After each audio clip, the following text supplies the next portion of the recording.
Hey guys, Dimension Jump, and today I'll be doing my top 5 favourite ports and remastered games.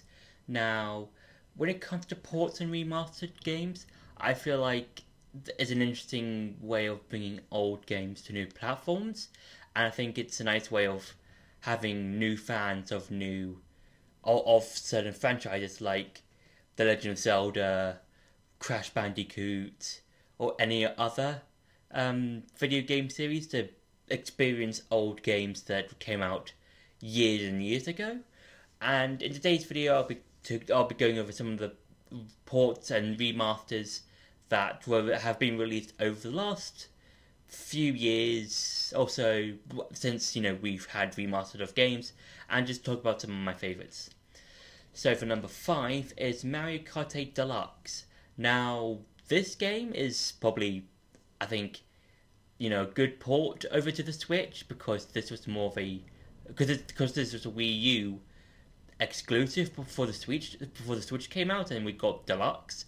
And what I enjoy about this Kart 8 Deluxe is that it has all of the base game, but as well as the DLC stuff that we got from the original Kart 8.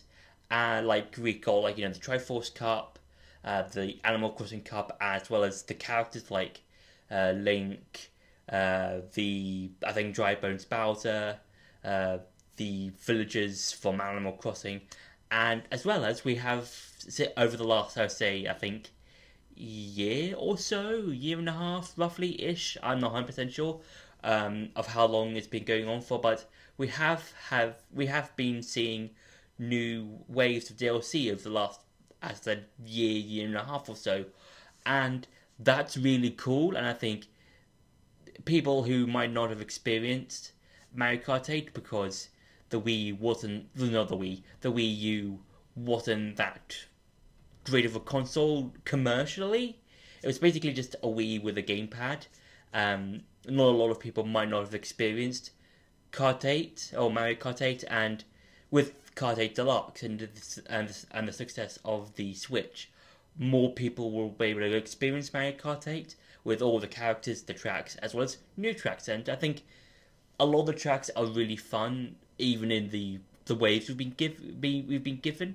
And I do like how all the old tracks that we've been seeing from previous games have been given the Kart 8 Deluxe treatment and given like the anti-grav and the whole customization of carts and bikes and stuff like that. So I think it's really cool.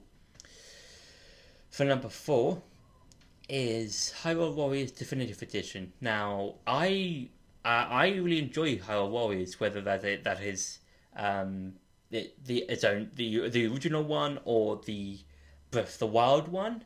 But with the definitive edition for Hyrule Warriors, I really enjoy that port because it brings it basically combines both the Wii U version and the 3DS version of the games and kind of basically puts them into one. So that means we have not only all the original maps in terms of the adventure mode, we've also got both the original story, but also the Linkle story, which I think are both really cool plot lines. I think the original story, it keeps that, and with the Linkle story, I do enjoy that. I think with Linkle, she's an awesome character, and I do like how she thinks she's the hero, even though she technically isn't. I still do think that with Linkle, she's just helping out people. She's basically helping out for the little people, in terms of, she wants to help the world and just be a hero in her own sense and stuff like that. And yeah, I would say with the maps, when it comes to adventure mode, I do enjoy them because I do like how you can just find new characters or old characters from the previous two games for the 3DS and Wii U. But I also like how you can find some of the weapons and stuff like that, like the ball and chain, the trident, or whatever, or the sword scale, or just variety of other weapons. And this is I think this is really fun, and I think again, like with Kart Deluxe, not a lot of people might have experienced either versions, the 3DS or Wii U versions. So with the Switch version, a lot more people will have a lot more experience with Hyrule Warriors. For number 3, it's Ocarina of Time 3D. Now with this remastered game, I think with Ocarina of Time being a really successful game when it was originally released, I think the 3DS version of Ocarina of Time keeps that, keeps how much success the original did, and just brought it to a new generation.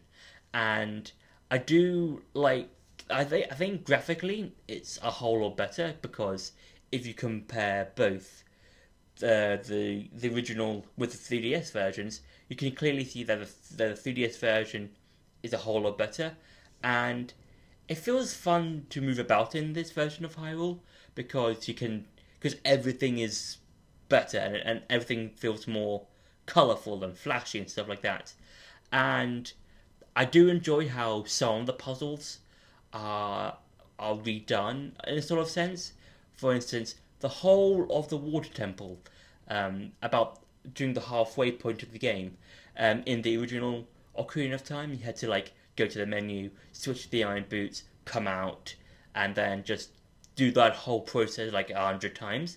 But in Ocarina of Time 3D, for the 3DS one, all you had to do is just put the iron boots to one of the item slots, and that's basically it. And you just have to press that button, and I think that's one of the things that really helps the 3DS version of Ocarina of Time, because a lot of the things were made for the 3DS in mind.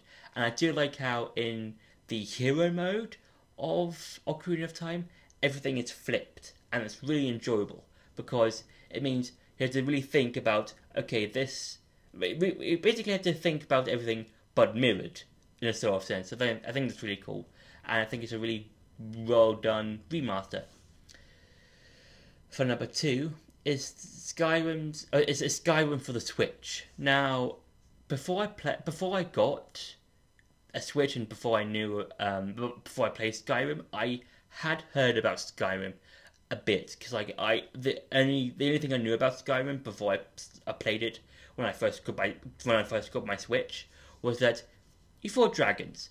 And looking at Skyrim now on the Switch, I think it's a really good port, because it brings everything from the other versions onto the Switch. So you've got the main game, you've got all the side quests and stuff, but you've also got the DLC, so the Dragonborn, the Vampire one, the Dawn Guard, the Dragonborn one, and the Hearth Home, I think I'm saying it right, DLCs. And then recently, I think sometime last year, we got a new update with like new quests and stuff like that, and new weapons and stuff like that. And again, that's really cool, and I do enjoy how this with Skyrim, if people didn't play it when it was first released or got re-released, they can now play it on the Switch, and it's just really fun. Just like the fight, not only dragons, but also a variety of monsters like vampires, Draugr, and trolls and stuff like that. And even though the monsters and stuff like that feel similar, it does feel different to see, like, okay, all of these monsters can't fit into one world, and I think that's what makes it really fun to play around in. And for number 1 is Crash Bandicoot The Insane Trilogy. Now, what I like about this game and this remaster is that not only does it bring, the 3 games into one, which I think is a really, really interesting thing to do, because from my knowledge, you don't really see. I don't really think there is many games that do that, in terms of you've got these 3 well-acclaimed games and you can put them into one for remastered, and you don't really see that in many games. When it comes to like a port or a remaster of an old game, it's just, okay, let's make it more better in terms of graphically. Let's change some of the gameplay aspects. Let's make it into HD, that kind of thing. But with Crash, the Insane Trilogy, it's more of, okay, let's make everything better. Let's make, it more HD and just change a whole lot of the elements in the game. Well, some of the elements, but not a whole lot.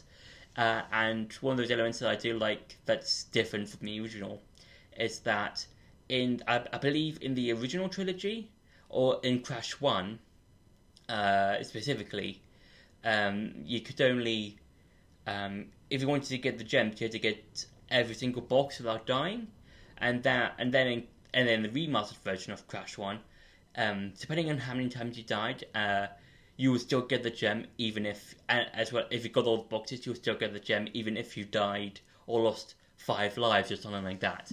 And then I do like how in this game, in the Insane Trilogy, how the developers brought back Stormy Ascent, which was a level that was supposed to be in the original game, but got cut out for being too hard.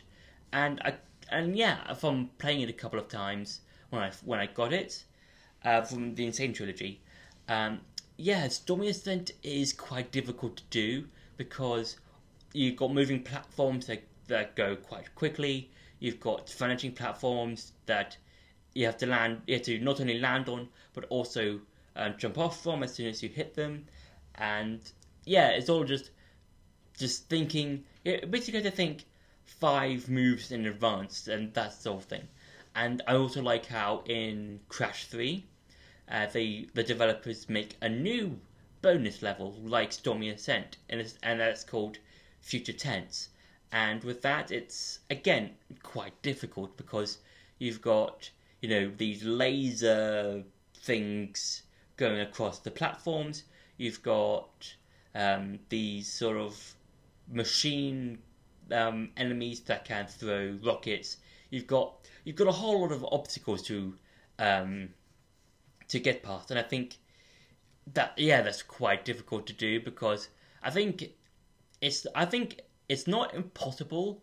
It's just it might take some people a couple of tries or a lot of tries, depending on how good they are on the Crash games. And I think it is possible. It might just take a while to do. And I do feel like the Crash Insane Trilogy is a really fun remaster of the game, and I think it does it really well in terms of just brings all these 3 games together, makes them graphically better, change a few things here and there, and just have fun with it. So I think it's really enjoyable. So that's been my top 5 favourite ports and remastered of games. I hope you enjoyed this video. Don't forget to like, share and subscribe, and I'll see you in the next video.